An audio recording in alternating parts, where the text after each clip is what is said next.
सभी को नमस्कार। उम्मीद करता हूँ आप अच्छे होंगे, स्वस्थ होंगे। इस वीडियो में बात करेंगे शिक्षक भर्ती बोर्ड हरियाणा के बारे में। आपने सुना होगा, न्यूज़पेपर में पढ़ा होगा, अलग अलग वीडियो आपने देखी होंगी। अगर नहीं देखी है तो कोई भी डाउट इस वीडियो के बाद आपका नहीं बचेगा। एचएससी से किस प्रकार ये अलग होगा, यानी एचएससी अभी आपकी भर्ती करती है ग्रुप सी में जो आपकी टीजीटी, या ग्रुप सी में जो आपकी पीआरटी की वैकेंसी है जेबीटी के लिए, तो एचएससी आपकी कंप्लीट करती है। हाल फिलहाल में 7471 का रिजल्ट इन्होंने जारी किया है और जेबीटी भर्ती का इन्होंने एग्जाम भी आपका लिया है 28 तारीख को। ये कैसे काम करेगा, किस किस तरह की भर्ती करेगा, कैसे इसका प्रोसेस रहता है, अगर ये लागू होता है तो कितने आपके पद खाली हैं हाल फिलहाल में, और क्या आपको इसका नुकसान, क्या आपको फायदा इसका हो सकता है। एचपीएससी में पीजीटी की भर्ती है, उसका क्या होगा अगर कांग्रेस की सरकार आपकी बनती है तो। अब कांग्रेस का जिक्र मैंने क्यों किया है, क्योंकि कांग्रेस ने इसको पहले भी बनाया था, लेकिन अच्छे से लागू भी आपका नहीं हो पाया था, अच्छे से काम भी आपका नहीं कर पाया था, ज्यादा एक्सपेंस इसको नहीं था। और फिर हरियाणा सरकार आपकी चेंज हो गई, 2014 में खट्टर साहब सीएम बने और इन्होंने इनको भंग कर दिया। इसी तरह आपका पुलिस भर्ती बोर्ड भी इन्होंने बनाया था, उसको भी खट्टर साहब ने भंग कर दिया था। तो थोड़ी डिटेल में जानकारी मिलेगी आपको। अगर आप भी टीचिंग वैकेंसी से संबंधित जानकारी लेना चाहते हैं, अपडेट लेना चाहते हैं, तो चैनल को सब्सक्राइब जरूर करें। जो पहले किए हुए हैं उनको पता भी हुई, ऑथेंटिक अपडेट आपको देखने को मिलती है, सही सही जानकारी, सही गाइडेंस आपको देखने को मिलती है। कोई भी फालतू की, कोई भी पार्टीबाजी चैनल पर देखने को नहीं मिलेगी। आपको जिसको वोट देना है, जो आपको अच्छा लगता है उसको वोट करें, और तभी आपको फायदा मिलेगा। तो ये एचएससी किस प्रकार लगा दोस्तों। एचएससी अभी आपकी जो भर्ती करता है ग्रुप सी में, जो भी आपको पता ही है, लेकिन पीजीटी की बात करें तो पीजीटी की भर्ती करता है एचपीएससी हाल फिलहाल में।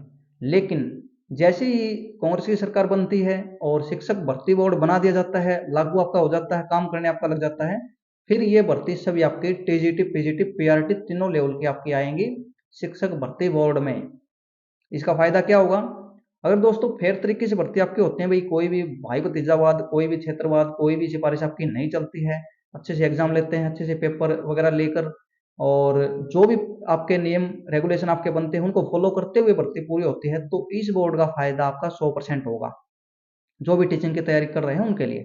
क्यों होगा, क्योंकि एचएससी वही कई तरह की आपकी भर्ती करता है और उसको अलग अलग टाइम आपका होता है। वैसे भी आपका एचएससी ढीला डाला है, एचपीएससी के पास काफी वैकेंसीज आपके ग्रुप ए ग्रुप बी की आपके होते हैं, तो उनके एग्जाम लेता है, फिर टाइम निकाल के पीजीटी की भर्ती करता है, तो यानी एक टाइम काफी आपका लग जाता है। अगर अलग शिक्षक भर्ती बोर्ड होगा तो उसके पास डिमांड आपकी आएगी, भाई ये पीजीटी की भर्ती आपको करनी है, इन इन सब्जेक्ट पर आपको करनी है, टीजीटी पीआरटी की इतने पदों पर करनी है, तो उनके पास केवल यही काम होगा, भाई यही भर्ती करनी है, इसी के लिए एग्जाम लेना है, तो फुल 100% उनका फोकस होगा शिक्षक भर्ती पर। आपका अध्यापक भर्ती बोर्ड बोल सकते हो, तो इनका काम यही आपका होगा। तो ये एक अच्छी चीज तो है, लेकिन अच्छी चीज तभी है, बाकी भाई अच्छी चीज ही आप इसको समझें, क्योंकि टीचिंग की कोई भी तैयारी करता है, टीचिंग की अलग वैकेंसी अलग बोर्ड होगा, तो उनका फोकस पूरा इस पर होगा। उनका कोई भी बिजी शेड्यूल आपका नहीं होगा, क्योंकि वैकेंसी फिल करना ही उनका एकमात्र काम आपका होगा। उन पर ध्यान रखना, भाई कितनी पोस्ट खाली है, कितनी हमें भर्ती करनी है, कैसे करनी है, क्या क्या चीजें इसमें चेंजेस करने हैं। और अगर वही एचएससी करता है तो इनके पास काफी वैकेंसी है, सीईटी का भी आपका चला रहता है मामला, और आगे अलग अलग वैकेंसी अगर सीईटी हट जाता है तो यानी प्रोसेस आपका बीच में आपका यानी टाइम निकाल के ये करेंगे उसमें, और जैसे ही अलग होता है तो फिर ये आपका अलग हो जाएगा, ये आपका अलग। एचपीएससी से पीजीटी की वैकेंसी आपकी वापस आ जाएगी, यानी जो चल रही है उसका जिक्र नहीं है ये। आगे की जो वैकेंसी हैं जो चल रही हैं उसमें जिनके एग्जाम हो चुके हैं, ये 100% आपकी कंप्लीट होंगी, कोई भी दिक्कत इनमें नहीं होने वाली। हाँ, जो एग्जाम वगैरह आपके नहीं होते तो उसमें चेंजेस आपको देखने को मिल सकते हैं।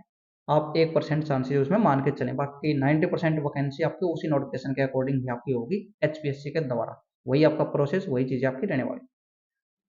अब इसमें चेंजेस क्या हो सकते हैं भाई, इसमें चेंजेस हो सकते हैं, पीजीटी का इंटरव्यू एचएससी में थे उस टाइम पर हटा दिया गया था, और मैं तो मानता हूँ भाई इंटरव्यू आपका सभी भर्तियों से हटाना चाहिए। सब्जेक्ट नॉलेज जो टेस्ट आपका लिया जा रहा है, इस पर सभी को डाउट है, किसी को नहीं पता चलता भाई तूने एग्जाम अच्छा किया है तब भी तेरा सिलेक्शन होगा या नहीं होगा, इंटरव्यू तेरा अच्छा गया है, क्लियर होगा या नहीं होगा। भाई ये चीजें हैं, ये फेयर आपके नहीं हो सकती। इसमें सरकार भी चाहते हुए इनको फेयर नहीं कर सकती, क्योंकि जो आपकी वही टीम बैठती है, जो आपके एग्जामिनर हैं पेपर चेक करने वाले, ये तो उन पर डिपेंड करेगा पूरा। अगर कोई बंदा है किसी को पर्सनली जानता है इंटरव्यू लेने वाला और उसका ले रहा, तो उसका उसको फायदा पहुंचा सकता है बगैर सिफारिश के, बगैर कुछ किए हुए, इसका डाउट हमेशा रहेगा। क्योंकि ये तो वही एक अलग बात है, उस पर कोई कोर्ट केस नहीं हो सकता, कोई पेपर का लीक का मामला नहीं है। तो शिक्षक भर्ती बोर्ड बनता है तो इस तरह के बदलाव आपको देखने को मिल सकते हैं। पीजीटी का एग्जाम पैटर्न आपका चेंज आपका हो सकता है। टीजीटी में इंटरव्यू आपका अभी भी नहीं है, तो आगे भी आपका नहीं होने वाला, क्योंकि कोई भी इन चीज़ों को एक्सेप्ट आपका नहीं करने वाला। अगर लागू होता है टीजीटी और पीआरटी या पीजीटी में इसके बाद आने के बाद भी अगर बनती है सरकार, तो सबसे गलत काम यही होगा इंटरव्यू आपका लागू होना, और उसका तो विरोध आपका होगा 100%।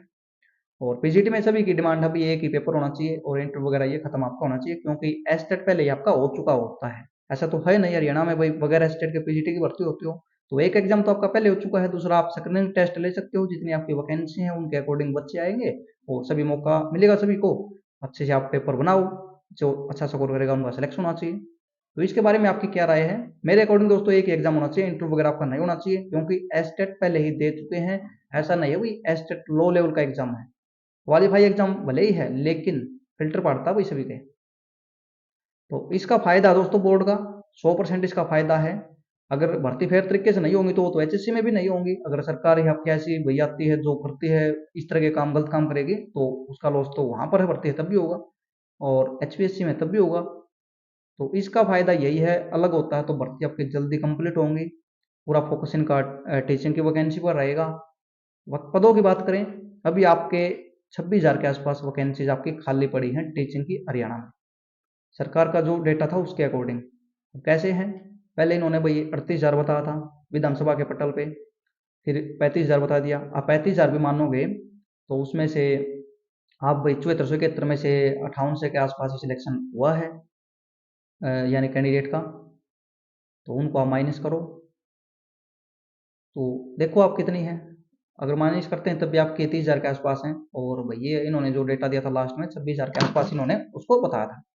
तो इस वीडियो में यही जानकारी है। ये भर्ती बोर्ड केवल आपकी शिक्षकों की भर्ती करेगा अगर सरकार बनती है कांग्रेस की, और केवल टीचिंग की वैकेंसी पर इनका फोकस होगा। एचएससी की भर्ती वापस इनके पास आएगी, जो भी टीचिंग की वैकेंसी होंगी। एचपीएससी में जो भी टीचिंग की वैकेंसी आपकी यानी जाने वाली थी या एचएससी के द्वारा एचपीएससी के द्वारा की जानी थी, वो सभी आपकी शिक्षक भर्ती बोर्ड के अंडर आपकी काम करेंगी। और इसी तरह पुलिस भर्ती बोर्ड भी ये बनाने की घोषणा ये कर चुके हैं। ये कब लागू होगा? कांग्रेस की सरकार बनती है तो ये लागू होगा। बीजेपी का कोई इस तरह का एजेंडा नहीं है। बीजेपी एचएससी और एचपीएससी से भर्ती करवाएगी, जो अभी हाल फिलहाल में आपका मामला चला हुआ है। एचपीएससी में सरकार का जो रोल बता रहे हैं भाई नहीं है क्या है, हाँ उसमें सिलेबस पैटर्न एग्जाम पैटर्न उनका सेम ही है। कोई भी पेपर आपका हो, एचएस का हो या कोई भी और भी पोस्ट है ग्रुप ए ग्रुप बी की, तो उनका सभी का एक ही पैटर्न है भाई। 4 टाइम कैंडिडेट से ज्यादा है तो हम लेंगे सब्जेक्टिव एग्जाम, नहीं आपका सेकंड एग्जाम, उसके बाद सब्जेक्टिव, फिर आपका इंटरव्यू, आपका सभी का सेम है उसमें। कोई ऐसा नहीं कोई पीजीटी के लिए ही या उन्होंने कॉमन अपना बनाया हुआ है। इसमें आता है तो ये चेंज आपका 100% होगा, और चेंज आपका होना भी चाहिए भाई। पीजीटी का भले ही इसको आप एचएससी में लेके आ जाओ, क्योंकि ग्रुप सी ग्रुप डी की भर्ती तो फेयर तरीके से लग रही है। पीजीटी की भर्ती और जो आपकी एचपीएससी में हो रही है उनमें सभी को डाउट है भाई। काफी साथियों के अच्छे पेपर गए हैं, अच्छे इंटरव्यू भी आपके उनके कंडक्ट हुए हैं, लेकिन उनको डाउट है भाई क्या रीजन है, क्यों नहीं हमारा सिलेक्शन हुआ। बाकी जिनका हुआ है वो कमेंट करेंगे भाई हमारा अच्छा हुआ। मैं उनको ये नहीं बोल रहा आपने कोई सिफारिश लगाई या नहीं, लेकिन एक कॉमन चीज दिख रही है भाई उसमें। कोई आपका सब्जेक्टिव पेपर में ऐसा नहीं लगता, एग्जामिनर के ऊपर ही डिपेंड करता है भाई कैसे उसने चेक किया है, कैसे नंबर दिए हैं, उसकी पर्सनल आपकी चॉइस होती है कितना अच्छा उसने जो लिखा हुआ है उसको लगा, या इंटरव्यू आपका हुआ है उस टाइम पर कैंडिडेट ने जो भी रिस्पॉन्स किया उसको कितना यानी सेटिस्फाई उससे हुआ है। तो ये चीज़ें आपकी होती हैं। बाकी आपको क्या लगता है ये सही है या गलत, उसके बारे में कमेंट कर सकते हैं। कांग्रेस की सरकार अगर आती है तो उनके एजेंडे में ये शामिल आपका है, इसलिए इस पर वीडियो मैंने बनाई है। चैनल अगर आपने सब्सक्राइब नहीं किया तो सब्सक्राइब कर देना, ताकि कोई भी आगे आपके लिए जरूरी जानकारी हो आपको शेयर की जा सके। और टीचिंग की वैकेंसी के लिए आप एग्जाम फैक्ट अकेडमी चैनल को जरूर सब्सक्राइब करें, ऑथेंटिक जानकारी आपको टाइम पर मिलती है और श्योर जानकारी होती है तभी आपके साथ शेयर की जाती है। वही ऐसे फालतू की, न तो मैं अपडेट आपको देता, नई वीडियो बनाता, नई पोस्ट कभी डालता। धन्यवाद।